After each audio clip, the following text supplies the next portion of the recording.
Assalamualaikum warahmatullahi wabarakatuh.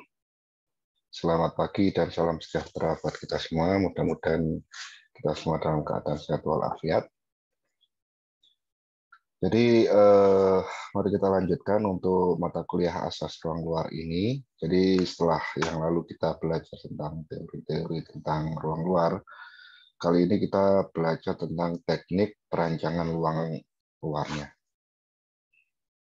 Ini adalah tahap video pertama, gitu ya, yang akan disusul dengan video berikutnya tentang teknik perancangan ruang luar. Jadi sumber materi Anda bisa lebih mendalami lagi dari materi tentang ruang luar, exterior design in architecture ini, Yoshino Prasiara ini juga salah satu buku babon ya, istilahnya buku induk gitu ya. Dalam kita merancang ruang luar di situ banyak sekali strategi-strategi perancangan yang dibangun oleh Yoshino Prasiara. Beliau adalah arsitek dari Jepang. Yang kedua adalah buku komponen perancangan arsitektur lanskap. Ini sangat praktis sekali buku ini. Praksis ya, maksudnya praktis itu maksudnya bisa dengan mudah untuk dipelajari dan diterapkan. Jadi di bawahnya ada tulisan prinsip unsur dan aplikasi desain. Ini adalah ditulis oleh Dr. Insinyur Rustan Hakim, MT, tahun 2012. Buku ini terus senantiasa diperbarui seiring dengan kemajuan zaman. Kemudian yang ketiga adalah buku ajar asas ruang luar. Oke, lanjut. Jadi kita mulai dari pemahaman dulu ya. Ruang luar adalah sebuah ruang yang terbentuk oleh batas vertikal atau bidang tegak, dalam kurung massa bangunan atau vegetasi, dan batas horizontal bawah atau bentang alam atau pelingkup lainnya. Jadi ruang luar itu terbentuk oleh batas vertikal, ya, batas vertikal atau bidang tegak, baik itu bangunan maupun vegetasi, dan batas horizontal atau bawah bentang alam atau pelingkup lainnya. Bisa jadi bentang alam itu yang bawah itu alami, baik itu rumput ataupun buatan seperti semen, paving dan sebagainya. Itu adalah sebuah ruang luar. Nah, kalau kita cermati, tidak ada batas atas. Batas atasnya adalah langit, ya. Jadi penekanannya ada di situ tentang makna apa itu ruang luar. Kemudian lanskap adalah suatu bentang alam yang mencakup semua elemen pada tapak, baik elemen alami atau natural landscape, elemen buatan artificial landscape, dan penghuni atau makhluk hidup yang ada di dalamnya. Jadi lanskap itu merupakan bentang alam, ya, bentang alam yang mencakup semua elemen baik buatan maupun alami. Kemudian apa itu tapak? Ya, tapak, ya, mungkin Anda ruang luar itu apa, tapak itu apa? Ya, coba kita pahami di sini. Tapak adalah sebidang tanah atau sebidang lahan yang memiliki batas-batas wilayah yang jelas, termasuk dengan karakteristik dan kondisi fisik yang ada di dalamnya. Jadi tapak itu jelas sebidang tanah. Ya, kalau misalnya Anda di gambar arsitektur ya di itu ya architectural drawing, site plan, ya kan, site plan. Arti bahasa Indonesia set itu adalah tapak. Set plan bahasa Indonesia rencana tapak. Jadi sama set maupun tapak. Jadi tapak itu cenderung lahan kosong yang memiliki batas-batas gitu, yang mana itu menjadi lokasi perancangan arsitektur. Kemudian bedanya apa sih perancangan tapak dan perancangan ruang luar? Ya, kalau perancangan tapak cenderung untuk merancang luar-luar berikut peletakan posisi bangunan. Jadi seperti yang saya sampaikan tadi bahwa perancangan tapak itu kan misalnya kita mau merancang sebuah fungsi bangunan sekolah, satu building gitu ya. Kita tentu akan memilih atau menganalisis gitu ya potensi tapak ini apa, sehingga kita bisa menentukan keluar masuknya di mana, akses keluar masuknya di mana. Ya. Jadi merancang ruang luar, berikut peletakan posisi bangunan, akses keluar masuk, orientasi bangunan, dan sebagainya. Sedangkan pelaksanaan perancangan ruang luar, itu lebih cakupannya lebih luas, merancang ruang luar dari bangunan. Yaitu bisa jadi merancang lanskap atau bentang alam, ya, bentang alam yang buatan, yang kita buat. Kemudian taman kota, kemudian koridor kota, dan lain sebagainya, distrik, dan lain sebagainya. Sehingga apa? Pada perancangan luar-luar itu sangat minim atau secara perancangan lebih banyak ruang luarnya. Ya, mayoritas yang kita rancang adalah ruang-ruang luar. Bagaimana ruang luar itu menyikapi terhadap bangunan yang ada. Sedangkan perancangan tapak, bagaimana meletakkan sebuah bangunan di dalam sebuah tapak. Jadi itu bedanya. Mungkin seringkali agak sama gitu ya, mirip-mirip gitu ya, tapi ketika kita coba memahami itu ada perbedaan. Nah, jadi begini. Kalau kita ngomong tentang perancangan ruang luar, tentu kita berbicara tentang proses perancangan.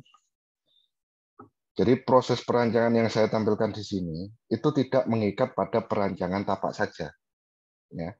Proses perancangan yang dimaksud di sini merupakan proses perancangan dari segala bentuk rancangan sebenarnya. Khususnya rancangan arsitektur ya, baik itu ruang luar, baik itu bangunan gedung, baik itu lanskap, ya, baik itu perancangan interior dan sebagainya. Jadi pertama Anda kumpulkan ya fakta, data, kemudian dianalisa. Ya. Kemudian yang kedua, Anda membuat konsep yang berupa skematik. Yang ketiga, pradesain, desain awal. Yang keempat, pengembangan desain. Ya. Jadi dari gagasan awal, ya, penetapan judul, maksud dan tujuan, interpretasi, tema, definisi, filosofi, dan lain sebagainya. Itu merupakan gagasan awal. Ya. Jadi visi misi dalam perancangan ini apa? Kemudian data lapangan. Data lapangan itu luas dan ukuran lokasi, klimatologi, tanah, kegiatan sekitar, gitu ya, vegetasi, topografi, dan lain-lain. Kemudian pernyataan masalah. Jadi Anda bisa merangkum itu semua gagasan awal ya menjadi sebuah fakta dan data lapangan. Kemudian ini semua kita analisa. Kita analisa apa potensi lahan tersebut, ya, dia menghadap kemana, luasnya berapa, kita rangkum dalam sebuah laporan. Nah, kemudian kita masukkan apa itu namanya fungsi dan aktivitas. Jadi tentu ketika kita memiliki sebuah tujuan perancangan, maka di situ akan ada daftar fungsi dan aktivitas. Ya. Kemudian Anda harus menganalisis tapak ya. Jadi ini yang saya sebutkan tadi tentang potensi. Jadi misalnya ada vegetasi di situ, ada vegetasi apa gitu ya. Saya ada pepohonan, ayo coba kita pertahankan pohon ini ya untuk karena bagaimanapun dalam pertumbuhan pohon itu tentu lebih lama daripada kita memotongnya itu. Kemudian master plan, yaitu Anda buat zonasi kegiatan, orientasi dan arsitektur bangunan, sistem sirkulasi, utilitas, ya. Jadi sistem sirkulasinya bagaimana, zoningnya bagaimana, sistem sirkulasinya bagaimana, kemudian utilitas. Utilitas ini seringkali dilupakan. Itu bahwa meskipun ruang luar, bagaimana kita membuat rancangan luar-luar ini, bagaimana mengalirkan air hujan itu dengan baik. Contoh seperti itu contoh air ya. Kemudian bagaimana fungsi ruang luar ini tetap berfungsi ketika malam hari misalnya. Karena tentu kita butuh lampu. Kemudian konsep skematik ya. Ini adalah perkembangan dari zonasi kegiatan dan sebagainya. Sudah mulai Anda detailkan, sudah mulai Anda buat skematik 3 dimensinya. Apakah Anda membuat perbedaan level dari luar tersebut, dan seterusnya. Kemudian studi market. Dan bisa ditambah pula dengan konsep pembiayaan, konsep pembangunan, konsep pemeliharaan, dan seterusnya. Kemudian pra-desain atau desain awal, aplikasi konsep desain dengan mempertimbangkan tema, gradasi, pembentuk ruang, bentuk gaya, dan style, fungsi komposisi, dan seterusnya. Kemudian yang terakhir adalah pengembangan desain. Ya, Anda membuat gambar DID-nya, detail konstruksinya, market presentasinya. Ya, kalau tadi itu market studi, kalau ini market presentasi. Kemudian dokumen atau laporan perancangan selanjutnya. Ini adalah seluruhan daripada proses perancangan di segala perancangan, baik itu di studi maupun sampai di tahap profesional. Garis besarnya seperti ini. Nah, kita coba bahas tentang pengumpulan data dan fakta. Pengumpulan data dan fakta ini merupakan prosedur standar yang harus dijalankan dalam proses perancangan. Isu-isu perancangan yang dapat diangkat sangat beragam dan dipengaruhi oleh lokasi, kondisi sekitar tapak, baik fisik maupun non-fisik. Jadi Anda lihat gambar sebelah kanan ini. Kemudian analisis terhadap kondisi existing dapat memantik wacana dan ide-ide penyelesaian desain sehingga semakin dalam eksplorasi terhadap ruang-ruang existing, kemudian dikombinasikan dengan pengalaman ruang sang perancang, maka akan dihasilkan ruang luar yang berkualitas. Ya. Jadi analisis tapa, analisis ruang luar, existing, itu harus dieksplorasi secara rasa dan secara rasional. Ya, pertama data-data empirisnya antara lain ukuran tapa, ukuran lahan, gitu ya. Kemudian bagaimana, misalnya lebar selokan di depannya, lebar trotoar di depannya, kemudian lebar jalan di depannya, jalan depan itu dilalui oleh kendaraan apa saja, seberapa padat, gitu ya. Arah laju kendaraan, kecepatan kendaraan, ya. Kemudian arah angin, sinar matahari, ya. Itu adalah data-data empiris dari sebuah tapak. Jadi semua hal ini Anda harus analisis. Ya, kita selain daripada analisa empirisnya, ya, Anda perlu analisa rasa, olah rasa. Apa yang Anda tangkap dari sebuah site, gitu ya. Anda berjalan dekat dalam sebuah site, kemudian berjalan lebih agak mundur menjauh. Kemudian misalnya Anda simulasikan bangunan ini akan hadap kemana, ya, dan sudut pandangnya bagaimana. Dari sudut pandang tepi, depan, dan samping itu kira-kira bagaimana. Itu olah rasa akan sebuah tapak. Itu juga sangat penting. Jadi bagaimanapun kadang tapak ini atau pengumpulan data dan fakta akan sebuah tapak, ya, atau survei tapak atau analisis tapak, itu agak disepelekan. Padahal di dalam merancang, ya, di dalam menarik atau memancing ide-ide dalam perancangan itu bisa didapatkan dengan olah rasa dan olah empiris pada tapak. Gitu. Nah, saya akan menjelaskan beberapa tentang prinsip perancangan luar. Pertama adalah skala dan proporsi. Skala merupakan perbandingan antara satu hal dengan hal yang lain. Dalam disiplin ilmu arsitektur, skala merupakan perbandingan antara elemen ruang atau bangunan dengan manusia, dengan penggunanya, atau antara bangunan dengan lingkungan sekitarnya. Ya, jadi perbandingan antara ruang atau bangunan dengan manusia, dengan penggunanya, atau antara bangunan dengan lingkungan sekitarnya. Itu skala. Jadi antara manusia dengan bangunan, manusia dengan ruang, atau bangunan dengan lingkungan sekitarnya. Itu skala. perbandingan. Sedangkan proporsi merupakan hasil perhitungan yang bersifat rasional dan terjadi bila dua buah perbandingan adalah sama.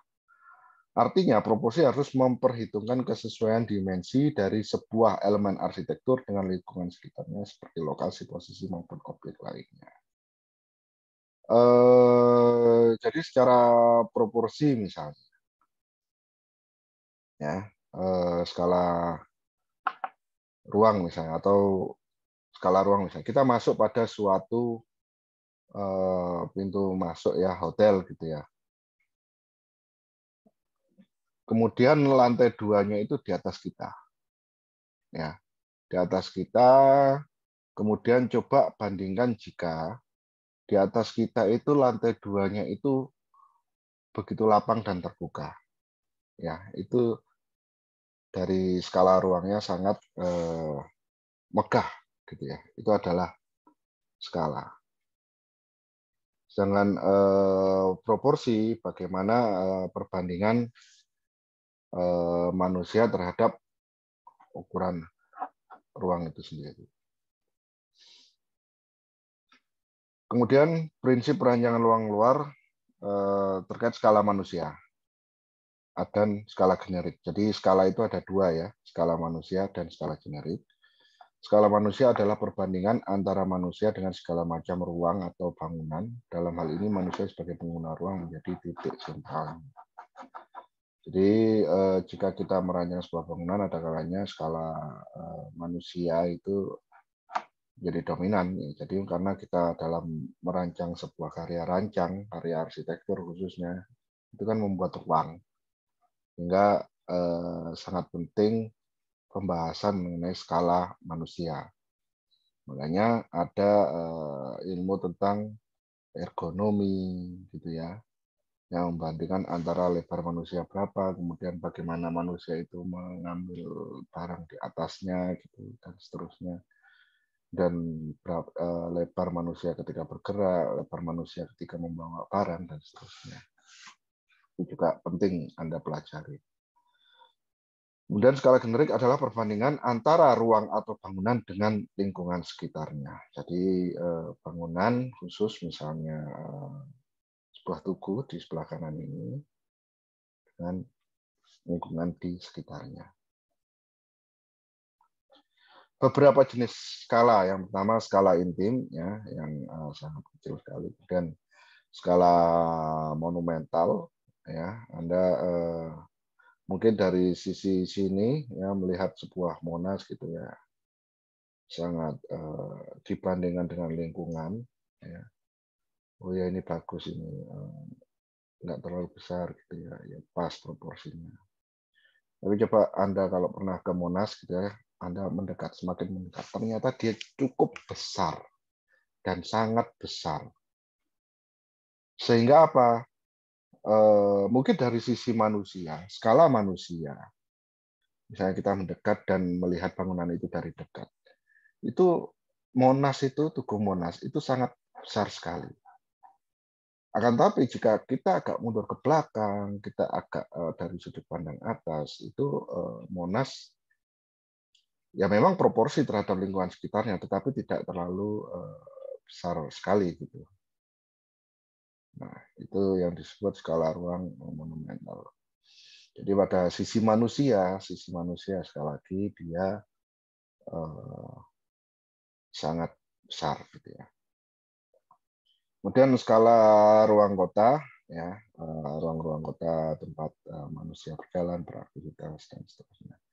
Kemudian skala ruang yang menakutkan ini terkait D per H ya, bagaimana lebar ini orang berdiri di sini misalnya semakin sempit, sementara dinding ke atasnya semakin tinggi, ini akan menciptakan skala ruang yang menakutkan. Kemudian irama atau ritme merupakan perulangan unsur-unsur desain yang diaplikasikan pada lokasi yang berbeda pada suatu tapak. Jika diaplikasikan dengan komposisi yang tepat, irama akan memberikan kesatuan dalam suatu tapak. Irama atau ritme dapat dibagi menjadi dua, yakni irama statis dan irama dinamis. Jadi yang pertama ini adalah lihat gambar ya, pengulangan. Kemudian yang kedua progresif ya, jadi banyak sekali. Kemudian yang ketiga ini berselang. Itu contohnya irama. Jadi seringkali pada ruang luar kita harus mempertimbangkan irama, karena orang luar mengiringi orang berjalan, mengiringi orang melintas gitu kan, perlu ada irama. Kemudian keseimbangan. Keseimbangan atau balance dalam perancangan berarti kesamaan berat dan kesamaan daya tarik. Tata letak dan tata atur dalam ruang hendaknya menghasilkan keseimbangan. Keseimbangan terbagi menjadi dua, yaitu keseimbangan statis atau simetris dan keseimbangan dinamis atau asimetris.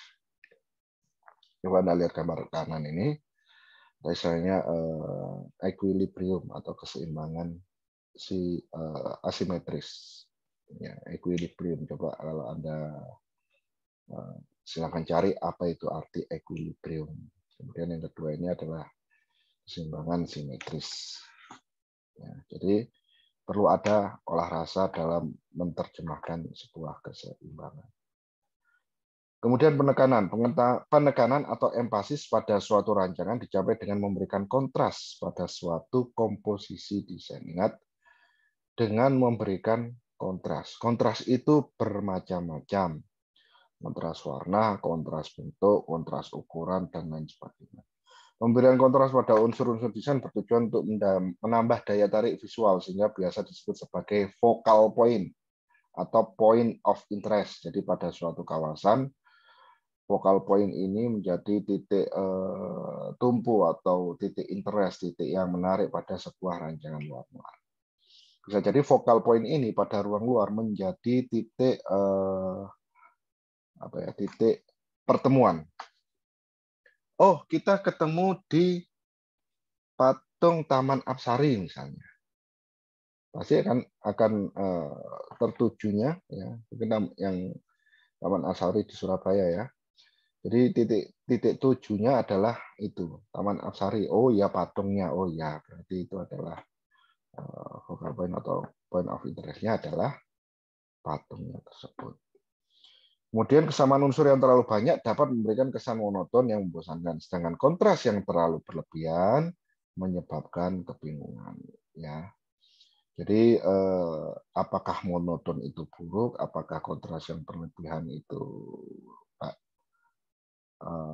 juga nggak baik? Nah, tentu ini perlu ada olah rasa dari sang perancangnya. Monoton itu tidak melulu buruk sebenarnya. Bahwa kesan monoton itu juga diperlukan untuk apa? Untuk hal-hal yang formal.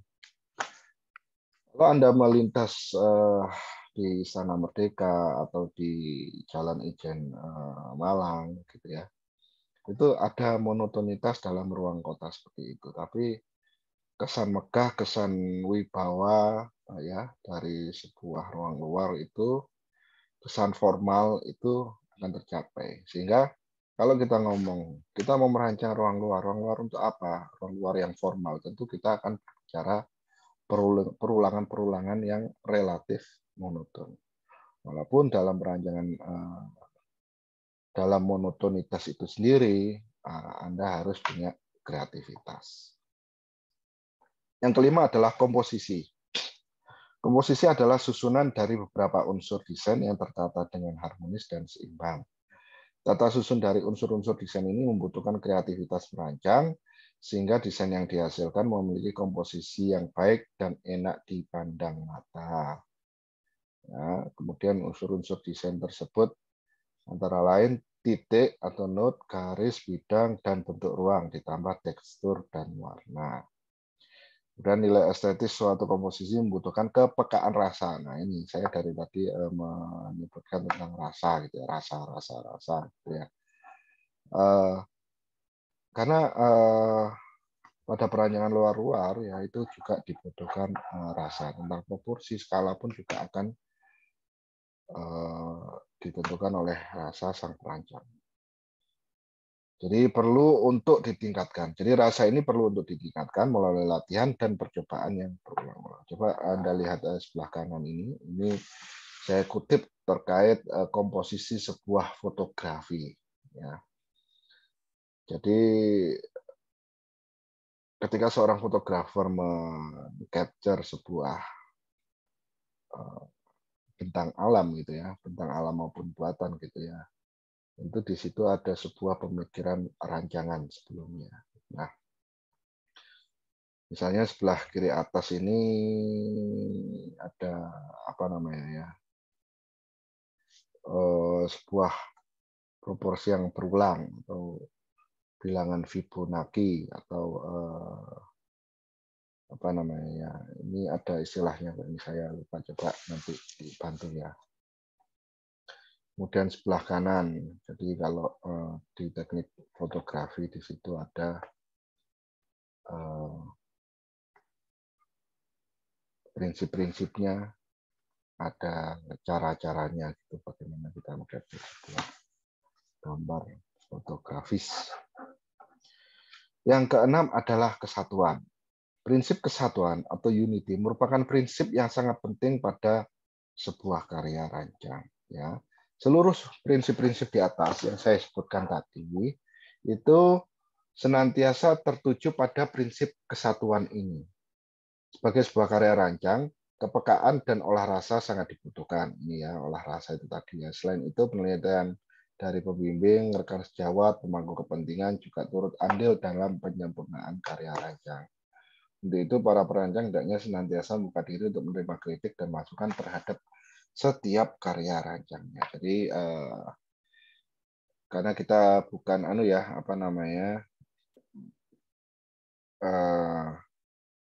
bukan sesuatu yang eksak gitu ya, karya rancang itu, sehingga kita hendaknya mau menerima segala kritik gitu ya.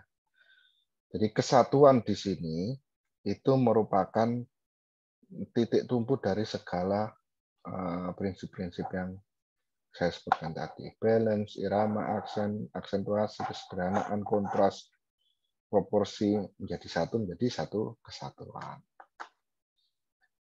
Jadi terima kasih. Itu tadi materi yang bisa saya sampaikan. Mudah-mudahan bisa mencerahkan.